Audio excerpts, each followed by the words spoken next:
Hi అందరికీ ఈరోజు mushroom curry అయితే చేశానండి. అదే పుట్టగొడుగుల కూర. మా ఊర్లో అయితే మాకు ఈ వానాకాలం అయితే ఫ్రీగా వచ్చేస్తాయి.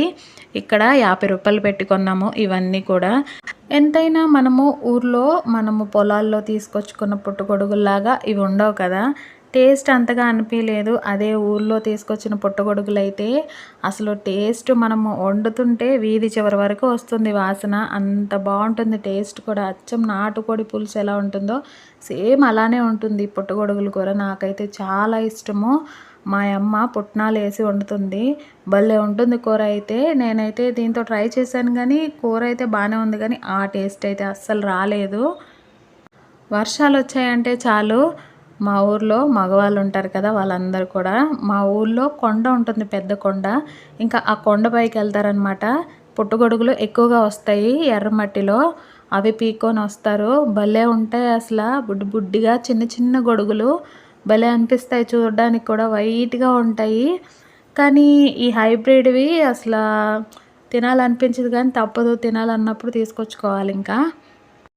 అయితే ఈ హైబ్రిడ్ పుట్టగొడుగులతోటి నేను మా ఊరు స్టైల్లో అంటే ఆంధ్ర స్టైల్లో కూర వండుతున్నాను.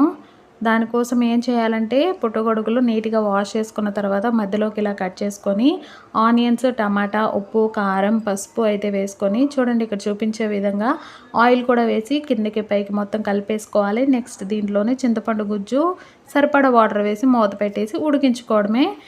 అది ఉడికేలోపు మసాలా అయితే ప్రిపేర్ చేసుకోవాలి. దానికోసము ధనియాలు తీసుకోవాలి. ధనియాలు నా దగ్గర లేదు, ధనియాలు పౌడర్ చేసి పెట్టాను. హోల్ గరం మసాలా అయితే తీసుకోవాలి. హోల్ గరం మసాలా కూడా పౌడర్ చేసి పెట్టాను ఇంట్లోనే. కొన్ని పుట్నాలు, అల్లం, వెల్లుల్లి వేసి మెత్తగా దంచుకోవాలి. నేనైతే మిక్సీ పట్టాను. ఈ పొడి మొత్తము కూరలో వేసేయాలి. ఒక 5 నిమిషాల తర్వాత కూర అయితే ఉడికిపోయింది. కూరలో వేసిన తర్వాత ఈ మసాలా అంతా కలిపేసి మూత పెట్టేసి ఇంకొక నిమిషం ఉంచామంటే చాలు. కూర అంతా పుట్నాలు వేసాం కాబట్టి గ్రేవీ లాగా వస్తుంది. భలే ఉంటుందిలేండి కూర. నాన్ వెజ్ తినని వాళ్ళు మష్రూమ్ కర్రీ అయితే ఒకసారి ఇలా ట్రై చేయండి. అసలు టేస్ట్ మాత్రం మీరు అసలు మర్చిపోలేరు. అంత బాగుంటుంది టేస్ట్ అయితే. అచ్చం యాజ్ ఇట్ ఈజ్ చికెన్ కన్నా బాగుంటుంది. చికెన్ లాగే ఉంటుంది కానీ చికెన్ కన్నా టేస్ట్ ఇంకా బాగుంటుంది. ఈ కర్రీ ఇప్పుడు వేడి వేడి అన్నంలో వేసుకొని తింటే అలా వెళ్ళిపోతూ ఉంటుంది కడుపులోకి. ఎంత తిన్నా కూడా. తప్పకుండా మీరు కూడా ట్రై చేయండి. ఇంకా డీటెయిల్గా కావాలంటే ఫుల్ వీడియో నా ఛానల్లో ఉంది, వెళ్ళి చూడండి. బాయ్.